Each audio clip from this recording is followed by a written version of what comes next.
খালেদা জিয়ার জানা যায় আমাদের প্রতিবেশী সার্ক রাষ্ট্রভুক্ত 5টা দেশের মন্ত্রী পর্যায়ের পাকিস্তানের স্পিকার এসছেন, ইন্ডিয়ার ফরেন মিনিস্টার এসছেন, নেপালের ফরেন মিনিস্টার এসছেন, মালদ্বীপের শ্রীলঙ্কার ফরেন মিনিস্টার এসছেন এবং মালদ্বীপের এডুকেশন মিনিস্টার এসছেন। তাদের মধ্যে 3 জন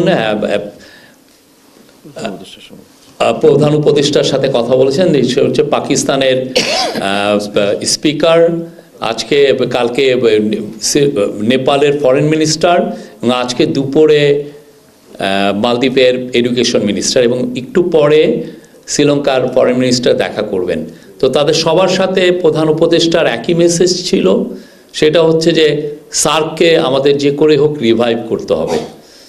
উনি বলেছেন যে এই যে সবাই আসলেন, এসে বেগম খালেদা জিয়াকে তারা ট্রিবিউট প্রদান করলেন, তাদেরকে যে রেসপেক্ট শো করলেন, এটা বোঝা যায় যে সার্কের স্পিরিট, স্যার বলেছেন, প্রফেসর ইউনুস বলেছেন যে সার্কের spirit is alive and well. এই সার্কের স্পিরিট আমাদের ধরে রাখতে হবে, উনি এটা বারবার জোর দিয়ে বলেছেন।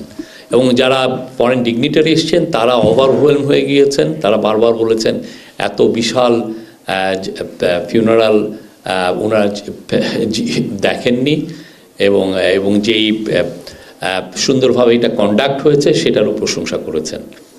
তারা খালেদা জিয়ার কে রেসপেক্ট শো করেছেন এবং তারা বিএনপির অ্যাক্টিং চেয়ারপারসন তারেক রহমানের কাছে যে তার সাথে কথা বলেছেন, তাদের কন্ডোলেন্স জানিয়েছেন।